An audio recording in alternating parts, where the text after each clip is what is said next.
Welcome to Inside the Audition, the podcast where we go behind the scenes for a deep dive look into the world of auditions. I'm Joe Lars Larson, creator of Actors Audition Club, an international community helping actors book your dream roles in TV, film, and theater. And I'm Brandon Knox, actor, producer, and co-host. Each episode, we chat with actors and industry professionals to share their audition experiences, insights, and advice. We provide actors with actionable tips, strategies, and resources to help you elevate your auditions. We demystify the often intimidating and misunderstood world of auditions to help you succeed. So whether you're just starting out on your acting journey or you're a seasoned pro, join our Actors Audition Club members as we go Inside the Audition.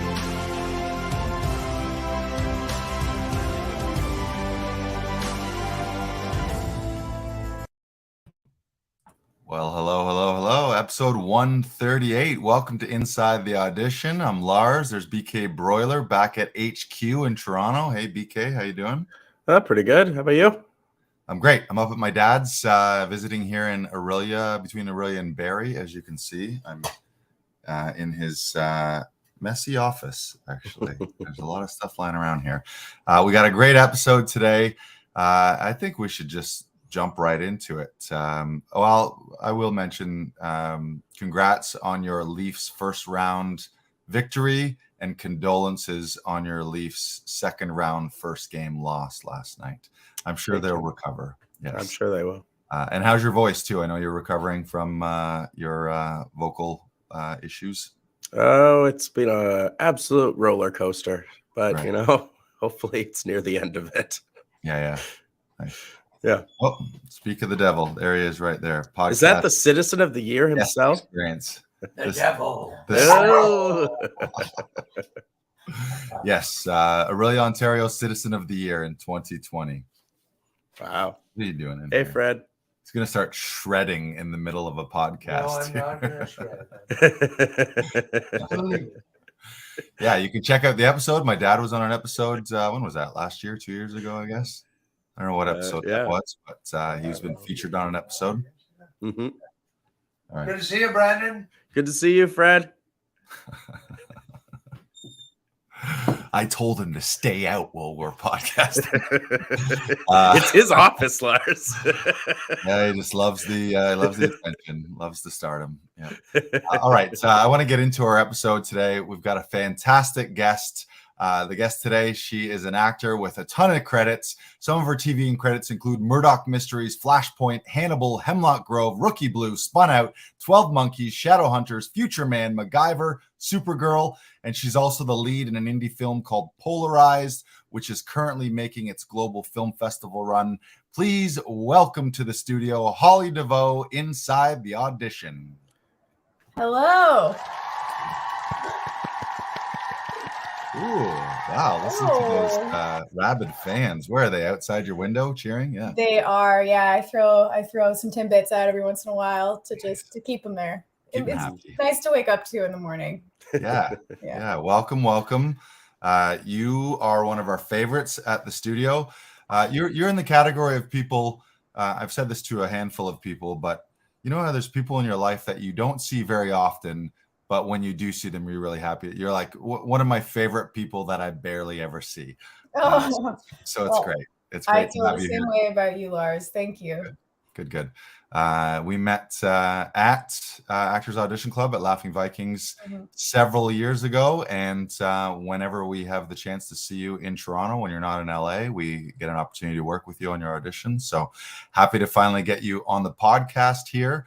We're going to jump right into it because our first segment we like to do. Oh, Brandon's ready. I meant to message you about that, Brandon, but you're on it. Our first segment is called 1 Minute Life Story. Brandon is going to throw a timer up on the clock, and it's your opportunity to tell our guests. Oh, got to reframe it. There you go. There's the sweet. Oh, a little farther back. There you go. And by the way, for those of you watching right now, welcome. Share this out on Facebook and YouTube. And if you're not watching right now, you need to be watching. So join us every Wednesday at 2 p.m. live Obviously, if you're listening on any podcast platform, we love you for that too. But join us live every Wednesday so you can see the action. All right, Brandon, I'll let you call it in. Holly Deveaux's 1 minute life story starting now. Okay, so glad you guys let me prepare for this. That's great. Born, raised in Toronto, also kind of raised in Nova Scotia.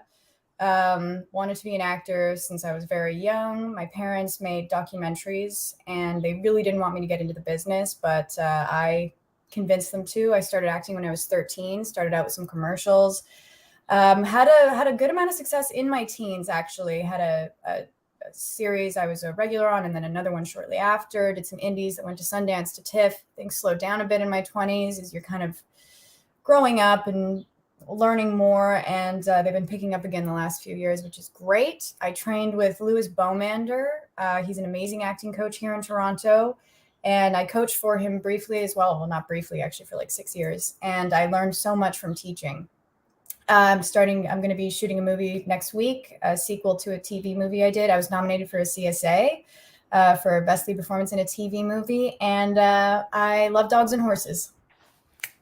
Nailed it. Big finish. Love dogs and horses. Do you own dogs and horses? I have a dog, yeah, and but I don't own horses. I wish I did. You were just recently in a TV series about horses, or was that a movie? It's a show. It's a TV show. It's on Hallmark, and I'm in a few episodes, and it's called Ride, and it is about the rodeo, and there is some horseback riding in it as well. And I keep mentioning when I'm there, I love horses. I've been riding since I was young. I can ride Western, I can ride English, and my character is like works in an office. So so you didn't get the on-screen horse riding action. Well, fingers crossed for season 2. We'll see. Maybe if I just show up on a horse, they'll be like, all right, well, let's do it. She went out of her own. BYOH, bring your own horse. Yeah. Perfect. Or we'll have to get you on Heartland too. Heartland, we've had several guests who've been guest stars on Heartland as well too. So get you out to Alberta and shoot an episode of that too. This shoots in Alberta too, actually. Oh yeah? Yeah. Well, just mosey on over to Heartland set, and I'll just ride my horse over. Yeah. just the nice casual background cross behind. Yeah, well, I love it. That's how it works, right? You can just drive your horse onto a set. Drive? Did I just say drive your horse? You did say drive. That's actually how they say it in Nova Scotia too, because I spent every summer working at this trail riding barn until I was like 20. And it's sort of French and English. And it would say, nous allons drive le cheval, like drive the horses. It's kind of how they said it. So, I mean, very authentic, Lars, very authentic. There you go. See, that wasn't a mistake. I'm just, I'm trying to connect with you and your Nova Scotia roots. Mm-hmm. Can you tell us about your first professional booking? I know you started quite young, but tell us about your first booking, first audition where they said yes. Yeah. I think it was a commercial for the government, and it was about not turning the heat up a bunch during winter or not turning the AC down a bunch during the summer.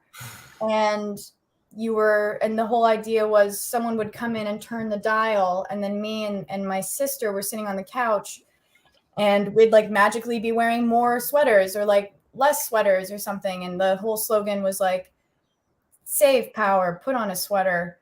And it was a very stressful day for me. It was my first job ever. And I mentioned my parents did documentaries, and my dad would direct the documentaries. And I guess his sets had a very, easy come, easy go starting time. So I was given a call time of 8, and I was 13 at the time. It's like, I can't get there myself. My dad was driving me, and he insisted that there's they say 8, they don't mean 8. So I get there at 9. They call us 20 times during the drive over. We get a speeding ticket. The commercial goes on lunch before we even get there. And then we shoot it, and the director gives me a big talking to. And so did my agent, actually. And so it basically just instilled the fear of God in me from day one. It was very stressful. Can you imagine? No. Oh, yeah. At 8? Oh, my God. Yeah. being late, never a good thing on a film set. Never. But you're right. Sometimes you do show up and 8 o'clock call time and your hair and makeup and wardrobe and stuff, and you're not on set sometimes till noon, you know? Sure. But you got to be there when they want you there. It's like, you know why? It's because you're so cool, and cool people don't arrive to parties early or on time. They're fashionably late. So your dad was trying to instill some Deveaux coolness into you from the get-go. And almost got you fired, probably. Yes. Yes. I think they probably tried to recast me like in the time. I mean, we might have been an hour and a half late. But yeah, man, I get stressed just thinking about that, actually. Right. Yeah, I'm sure everyone was freaking out. Yeah. But then I did a good job. I remember the director being like, "You're lucky you're good," or something. And I was like, "Yeah, good." And you've been chasing that validation ever since. You betcha. Oh, I'm sure you've got many stories given the amount of bookings and amount of credits, but can you share a memorable audition experience that you can remember with us? yes. Well, I mean, this is back in the day before we were taping all the time, you know. I've got so many, but I remember one was I went down to LA for like a pilot season. I would have been in my early 20s, and it was this awesome part. It was sort of like a period piece, and it was a 2-page monologue. It was for the CW. It was a 2-page monologue, and you could hear everyone in there, you know, and a lot of these people weren't getting it fluidly. And I went in there, and it was the director, it was the writers, it was the casting director, big LA casting agent, casting director, and I did it, and I killed it. I did such an amazing job, and the whole team was like, "Wow, like that was amazing! Like we are gonna call your agent. Like you need to know you did an amazing job." And I was like, "Thank you so much." And I left, and I got the call from my agents later being like, "They love you. Like you're right at the top of the list. They're just seeing a couple more people." And I obviously never heard anything ever again. And I remember calling my agents later being like, "Hey, like how did the best audition in the world go? Like what's new on that, you know?" And they were like, "Forget it. It's done. It's in the past." And I think that was a big lesson for me. It's like, you can do an amazing performance, you can do the best job ever and leave with the most amazing feeling in the world, but it can all change. It's kind of a depressing story. I feel like I've got embarrassing audition stories, but I don't know if I'm ready. I don't know if I'm ready. Right. No, I think that is a great story. I mean, that's the reality of things. Mm-hmm. Sometimes you nail it and the chips don't fall your way, and it doesn't have anything to do with your performance, which is why we often talk about our job as an actor really is to create that audition performance and then let it go. And if they decide they want to move forward with you, they do. And if they don't, you're on to the next thing. But you did your job to deliver a great on the day performance at the audition, and that's all you can do. Yeah, I guess it was the highs of it really imprinted upon me, you know, and the simple rejection of it. I think it's just a very important part of it, you know. But it was satisfying to get that 2-page monologue down. I don't know if you guys ever get those where it's just so much material, and when you're live, when you're going in person, it's insane. It's the mental pressure you put upon yourself for that. If you're a perfectionist like I am, you know, it's a lot. Yeah, to nail every word, every moment, every beat. And ideally you get lost in it in the moment, and you're not thinking actor thoughts like, what's my next line, where am I? But that's a tough thing to do too. Yeah. Any of those embarrassing stories you want to share, or we're gonna take a pass on that? No, like I know there was one where this is again when I was like quite young. I remember my phone ringing. I had like a Nokia phone. I would have been in my teens. And it was ringing during the audition. It was like this beep, and then it had this long vibrate. And I, at 14, it was in my purse, which was on the floor with like the other girls' purses. It was like a chemistry read sort of thing.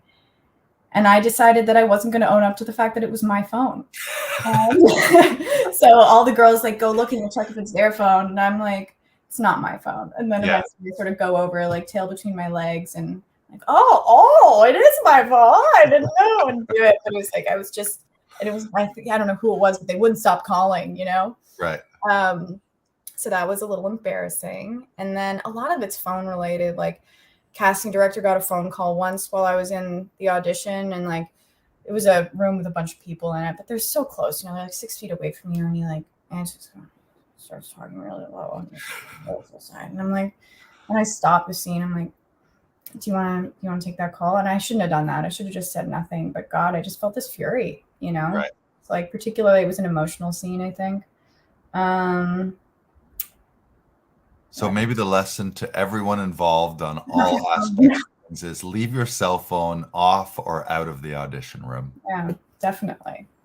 That's funny. Definitely. I had a cool one, and it was a job that I booked where I went in and I didn't have the lines fully memorized, but I had them close, and I'm kind of going in, I'm talking around the words a little bit.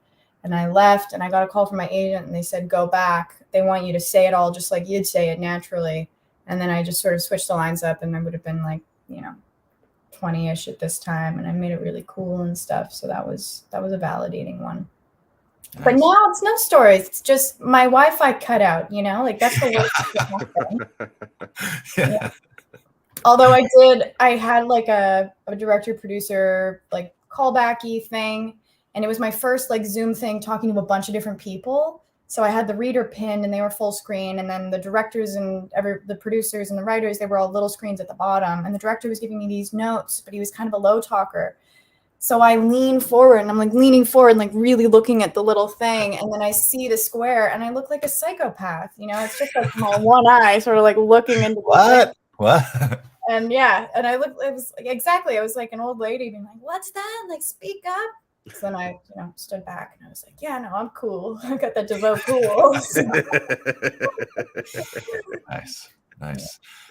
One of my favorite Holly Deveaux audition experiences is when we first met. Mm-hmm. You were shooting, and I saw a few people for this role, and I think you were one of 3 that came into Actors Audition Club for the role of Marilyn Monroe in Future Man. Yeah, it was the first time we met back in, that must have been what, 2019, just pre-pandemic, 18, 19, somewhere around there. It would have been 18 because I remember we had a good year without a pandemic after I did shoot that. But that was such a cool audition, and it was the first time I took those fateful steps up to the studio. And I remember I had like a week to prep for that one, which was nice because there's a whole cadence and like a whole body thing and like movement and voice. And I really committed in a way that I only do when I'm given an opportunity to kind of do an impression of someone. And, at the time my hair was like very, very dark brown, almost black. And I had never really associated with myself as a blonde, much less a blonde like Marilyn Monroe. But I doubled down, and I remember coming in and meeting you and just really feeling very comfortable there and able to commit to it fully, because the Marilyn Monroe vibe, it's like very sexy and very vulnerable and so actory in like an old fashioned way. And I felt so great leaving. And I don't think I heard anything for like 3 weeks or a month after we did it. But I came back to you, so many times for other things back when you had that great membership deal going on. I loved that. A deal too good to be true. Yeah, but it was cool. And then they called me and they were like, you're top of the list, but they need to see you in a blonde wig. So I went running all over the city trying to find a blonde Marilyn Monroe wig and found one. I should send you the picture, actually. Found one and took a picture in the backyard. And it was like mid-blink, so my eyes kind of did this like sexy like mid-blink thing that felt very Marilyn. And I was like, I'm going to send that one. And I did.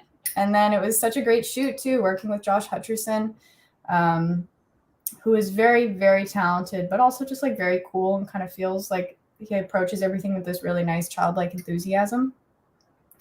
So yeah, that was, I think it had been a while since I booked a job too. So it just immediately I have these amazing associations with Laughing Vikings and like the studio now because of that. Yeah. And you've been on a hot streak ever since too. Kind of not a hot streak. I mean, with the exception of maybe a year and a half layover for COVID, you know? Yeah. But he actually, I was lucky. I ended up doing a couple TV movies during COVID. I got a new agent who I really, really love. I think she's fantastic. And she was able to connect me with people that wanted to see me as like the lead role in these TV movies. And bam. Now we're doing a sequel to the first one I did during COVID, actually. So it's very exciting. That's what you're filming starting next week, if you're, you know, how much you're allowed to tell. Your co-star, you can mention, your co-star has come into Laughing Vikings when he was in Toronto as well. Yes, I sent him there and I'll send him there again. I'm sure he'll be getting into town next week. So the first one is called My Boss's Wedding, and it stars myself and it stars Drew Seeley, who is an awesome actor, really nice guy, and an incredible musician, which they take advantage of. They've got him singing and playing guitar in the first movie, and I'm not scared of Marvel coming after me. He plays a guitar and sings in the second movie too. Love it. Can you share from all of your on-set experiences a favorite on-set experience? Favorite on-set experience. So I did this sitcom for a couple years called Spun Out, and it was on CTV. And David Foley from Kids in the Hall fame, yeah? Yeah, Dave Foley was our lead, you know? And I don't think I didn't know how good I had it at the time. Like, a sitcom is a dream job. And I had just sort of rolled out of like a Family Channel show and into this. And I wasn't even that into sitcoms at the time. And God, if I could go back in time, I'd grab myself by the ear and put me down in front of the TV and make me watch all of Friends and all of Seinfeld and Cheers and all of that. I'd be like, you learn this? You don't know how good this is. Like, you learn it and you laugh and you love it. Because I do now. And we learned so much from Dave, you know? Dave Foley is like a prince among men. He's a gentle, kind man with a wicked, whip-sharp, which isn't a word, sense of humor. And his timing is always impeccable. And the great thing about a sitcom was, play was built into the schedule. So, day one or day two, you read the script. Day three, you rehearse and practice. Day four, you pre-shoot the scenes that you're not doing live, and you shoot the live ones on Fridays. So there would always be this day where we're just walking around the sets and we're running the scenes. And it was really a time of play. And finding the comedy and finding the humor and finding the rhythm, and the writers would be there too. And everyone would just be running around trying to make it the best they possibly could before we'd shoot 2 days later. And I don't think you get rehearsal much anymore. No, that's such a rare thing. Yeah. But now, but with a sitcom, like with a sitcom that shoots live, it's built in. And there were so many wonderful moments during that time. But I definitely just, like, one of my fondest memories, many of them would just be those rehearsal days for Spun Out. They were amazing.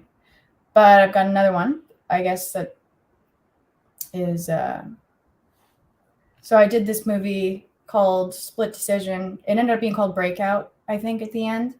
And it was starring Brendan Fraser and Dominic Purcell and Ethan Suplee.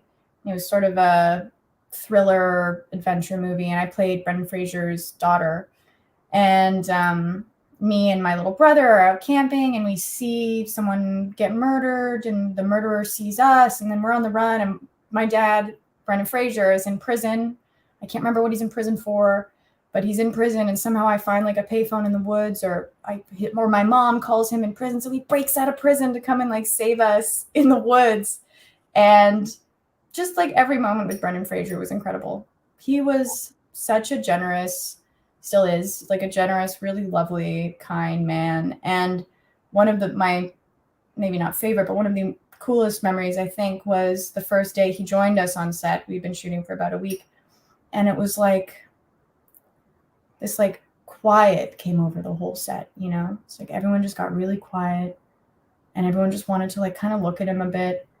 And that was my first impression of this guy, was like walking through, like kind of awkwardly, like walking through this like very awe-filled set, and then just being like really nice and generous and gentle with everyone.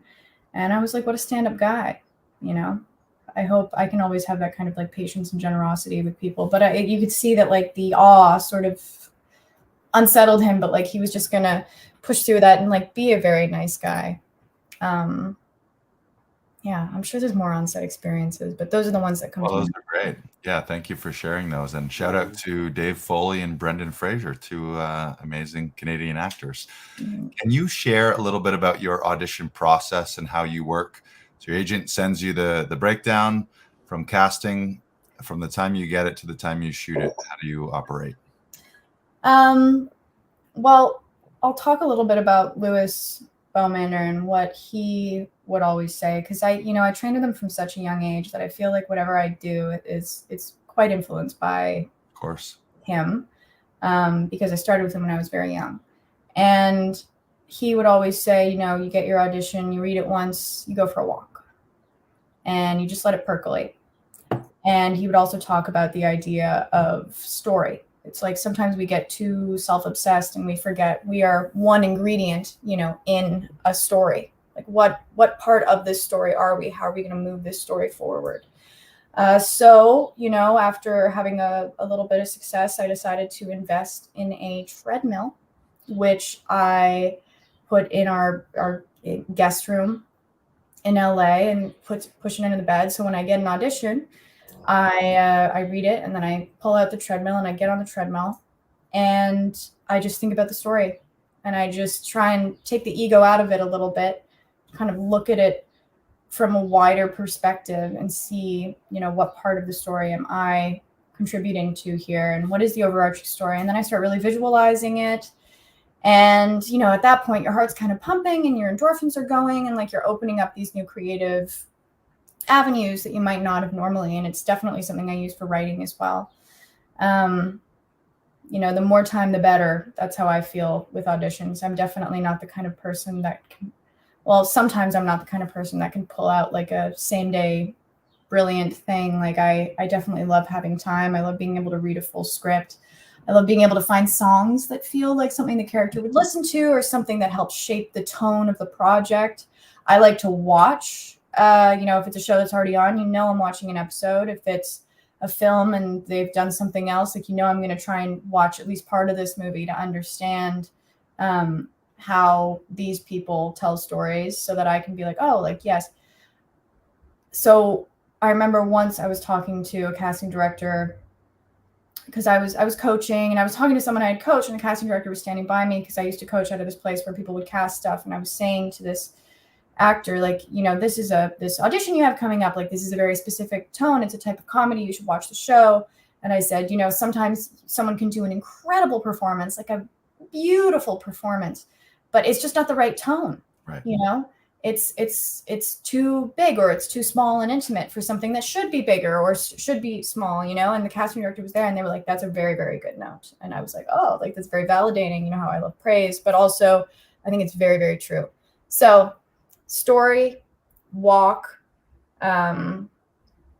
visual, like, cues, understanding what it is supposed to look and feel like based on the director or the writer or the production company's previous work, music to try and keep me in the zone whilst I'm going about getting ready for it, because sometimes it takes like an hour to do your hair and makeup, and by the end of it you're like so deflated.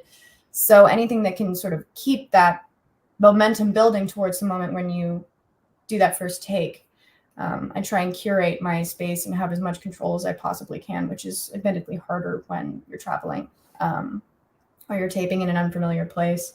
But self-tapes have been beneficial to me, because I do like having that control and not having to worry about, human interactions, which sometimes can be a little difficult for me. Right. Yeah. Yeah.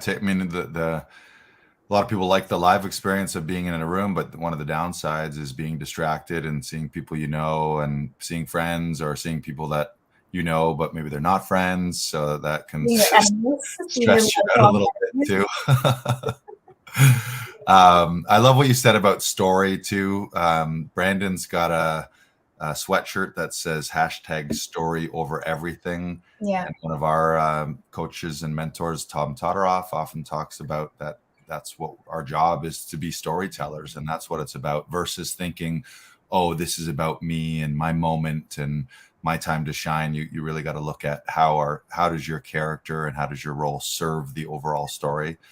And I love what you said about watching the show too, getting a feel for the world and the tone. If people can totally miss it, and you're like you said, put forth a great performance, but it's a performance that doesn't belong in the show that they're auditioning for, which kind of shows to the casting director and the production that you don't really know what you're working for. So those are great tips, great advice. And the walk thing too, Brandon, you often share that you like to go for a walk as well, stepping the text and going for a walk. Yeah. Oh yeah. Yeah, I love stepping the text. I think it's one of the best ways to get the words into your body as quickly as possible. Mm-hmm. Mm-hmm. And can you share your little music trick that you used recently? Your little me. secret earbud. I was like, come on, Brandon, what's this? I had an audition. Oh, I loved that audition so much. Not necessarily my work in it, but the film was a very cool concept about a young composer who is sort of driven mad by this song that only she can hear, that she's trying to get out on paper. And there was 3 scenes, and in the third scene, she kind of has this breakdown because she wakes up and she has, ruptured an eardrum because I think she tried to shoot herself. And she realizes she can't hear out of one ear, and she's sort of overcome by this very quiet sadness. And the script specifically said subtle tears, So I was like, all right, we need tears, because you don't always need tears. But I was like, for this one, we really need tears. We have a woman who is deeply moved by music. And I had recently watched The Last of Us, and there's this really stunning piece that plays in this final montage at the end of episode 3, which, if anyone knows, that it's a very moving episode. My God, it's so moving. And I was just listening to classical music while prepping for this audition, and that song came across my my shuffle. I'm going to try and find it now so I can tell you what it's called. And so I took one of my AirPods and I put it in my ear when we were shooting that third scene, and I sort of adjusted my hair so that you wouldn't really see it so much. And I played it when we started, and I found that it really just, it really moved me still, partly because I'm still associating it with that gorgeous Last of Us episode. And, we got those tears on the first take. I think it was a one take. Oh, yeah, you were a one take wonder on that one. And, we had the perfect tears, and it was just like, music is it feels like such a cheat for me. But it's not a cheat, because I'm genuinely being moved in a way that sometimes, you're forcing for, particularly when you're, paying for your hour and trying to get your audition done and stuff.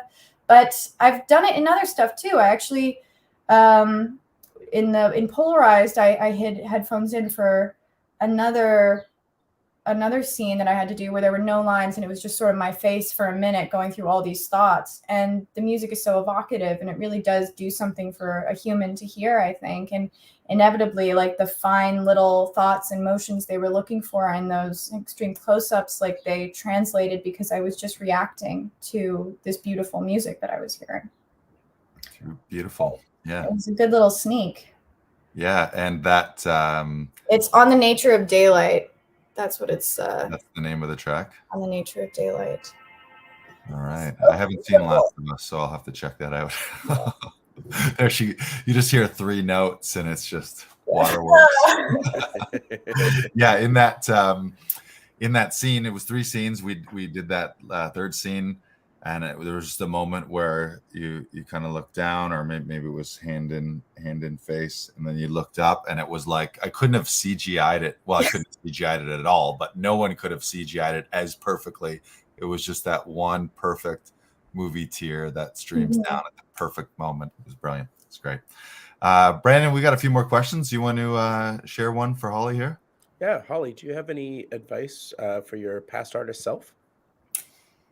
Yeah, I mean, I told you the one where I would definitely have given my younger self a talking to about educating myself when it comes to comedy. I think I got lucky at the beginning because I was generally kind of a funny or maybe silly person. And I was brave. You know, for my age, I wasn't afraid of taking risks in performance, but I do wish I had just watched more. It's like, yes, work with coaches. Yes, go to theater school if that's, you know, the way you want to do it, but also just goddamn watch the amazing stuff that's already out there.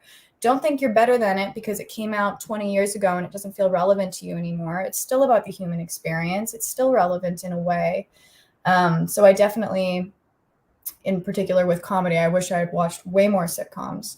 And I also think at a certain point, I lost touch with the idea of story, and it became more about ego. It became more about making sure I can look the most beautiful or be the skinniest or be the most badass while still being approachable, while still being deferential, while still being blah, blah, blah, all these things so that I won't offend anyone. Not offend, but like I won't make anyone think that I am not hyper biddable in a way. Like I'm not easily controlled when in hindsight I was, you know, very much being controlled as opposed to taking control. And that control came later just by thinking, okay, like this is who I am. This is what I have to offer, as opposed to this is who I need to be like. So I think everyone says this, which is like, only like you have that one special quality, you know, and it sounds cheesy, but it is absolutely true. And it's not the kind of thing where you can just take 10 minutes and be like, oh, that's my special quality. Like I'm really good at puns, you know, like it takes a while to really figure out what that special quality you bring out on screen is. It takes a while to just be able to look at yourself and admire your work sometimes. So yeah, that would be it. Don't try and fit yourself into a box. You know, you're making a new box. Beautiful. Thank you. What is your dream project or dream role? If you could wave a magic wand here on Inside the Audition, what is that? There are so many. Aside from horseback riding, or including horseback riding. I watch Interstellar annually. Nice. I just watched it about 3 weeks ago. I loved it. Yeah. If not twice a year. I was just watching it yesterday, actually.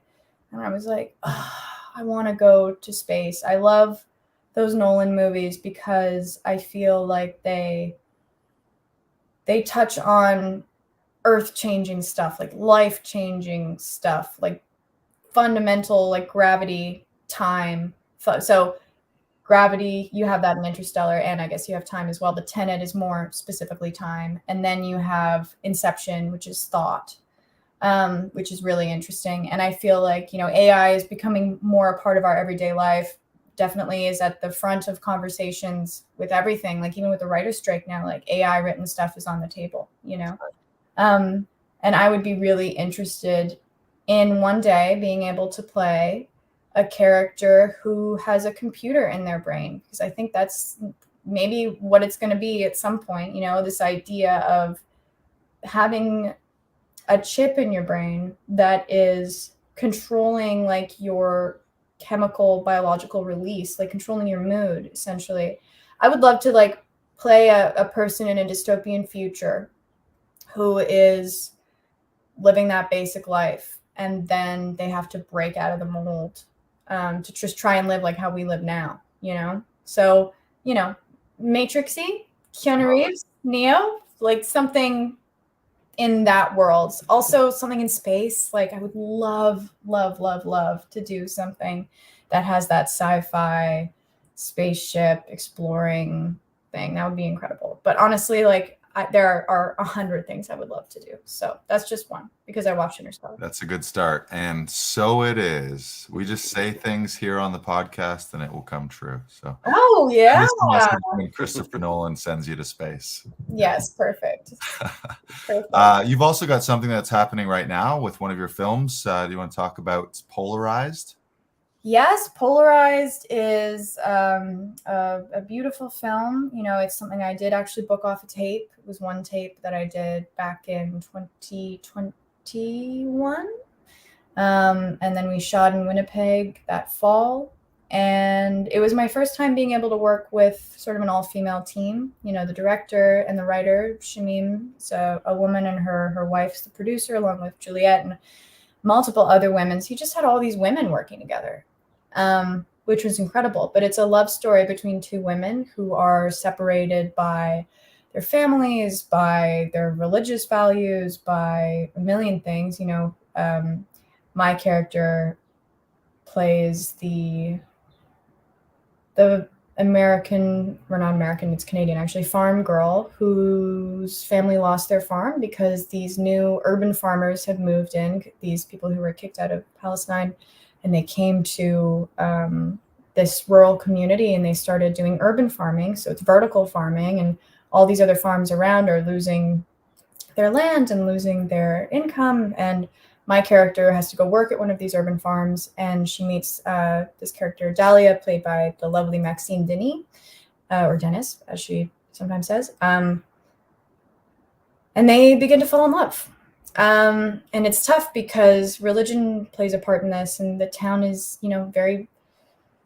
I don't think, like in Toronto, you know, we're in a very multicultural city, but I do think in small towns, you are still seeing racism. You are still seeing like some closed-mindedness. And I think this shows a pretty accurate portrayal of that. But it premiered at Flair, at the British Film Institute's Flair Film Festival, which is an LGBTQ film festival in London.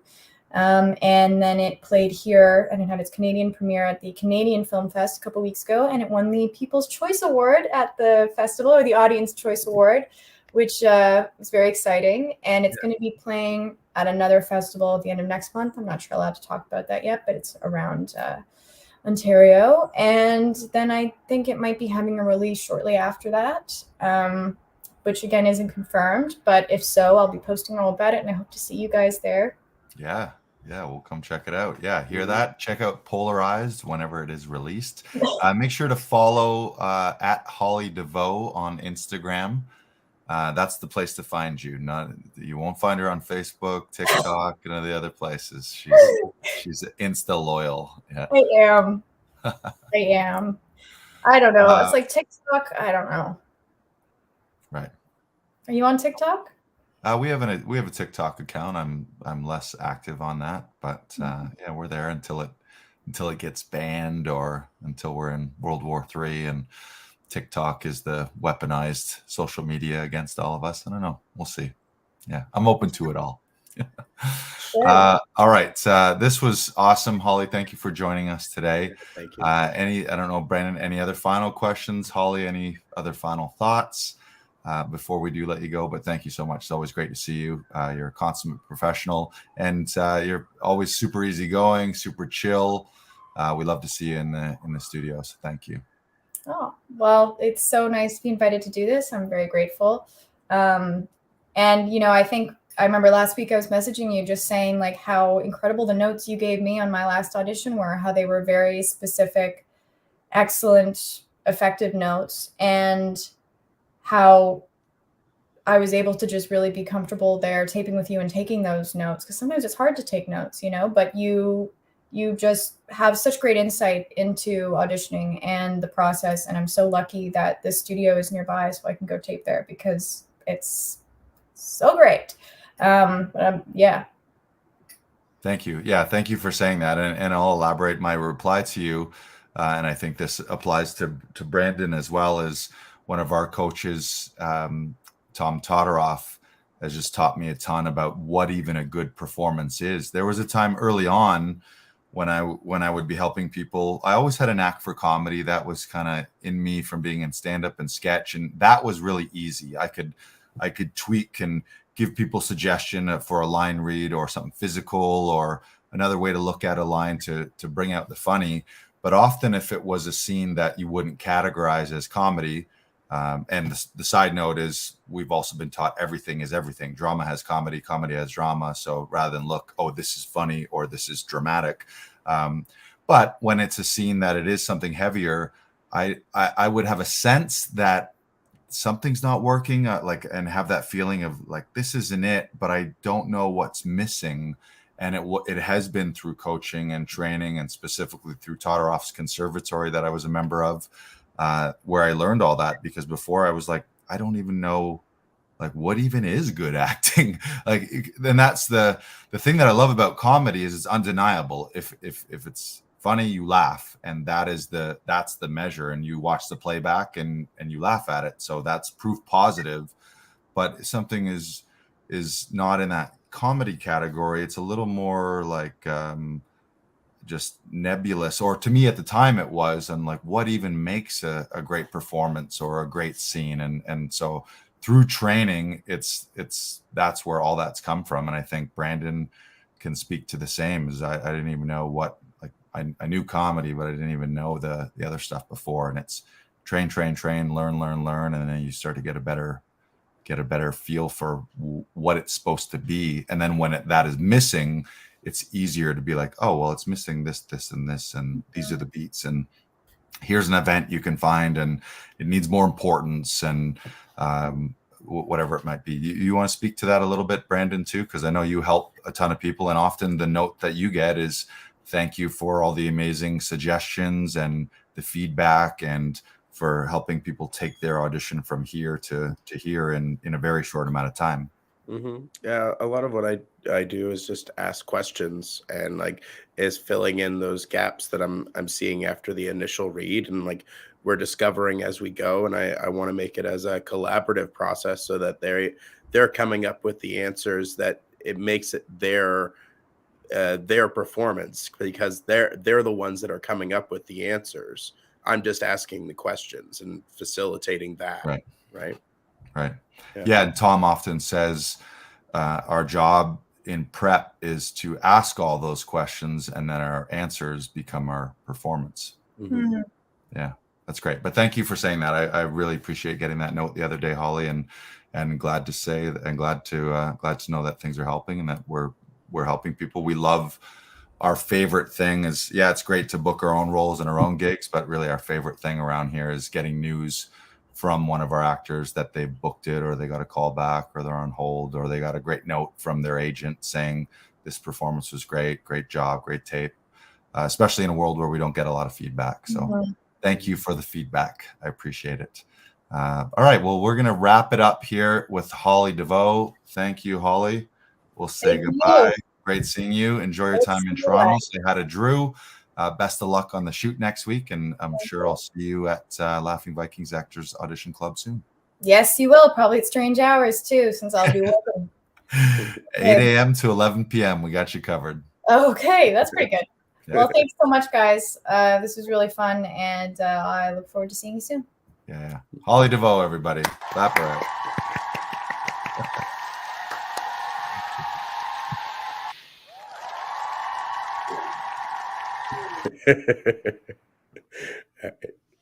Amazing. Great episode. Again, thanks again, Holly, for being here. Follow her at Holly Deveaux. We'll link that up in the show notes as well, and look for her in all those TV performances that I mentioned, and also the upcoming film Polarized when it is released, currently on its festival run. Now, a few things we wanted to share before we wrap up. We got a recent review. You want to call that up, Brandon? Little testimonial. Rebecca Christine, which is Rebecca Durrance-Hine. Durrance-Hines is her full name. She was here at the studio yesterday, I believe. Was it yesterday? The day Monday.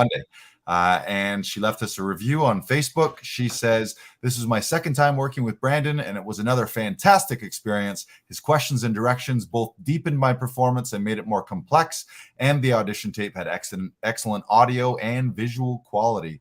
Plus, he's always so supportive and encouraging." Thank you. Thank you, Rebecca.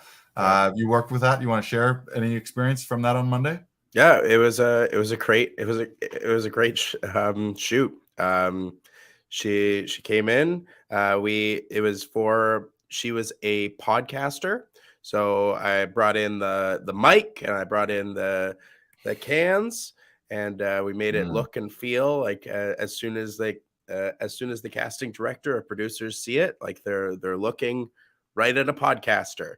Right. And it's like Tom says, your wardrobe and everything else speaks before you do.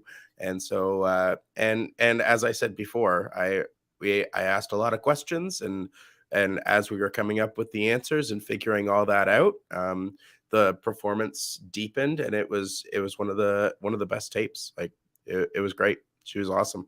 Beautiful. Well, thank you, Rebecca, for the review, and great job for you, Brandon. I know you always get great feedback, so thank you for all your work and dedication here at the studio.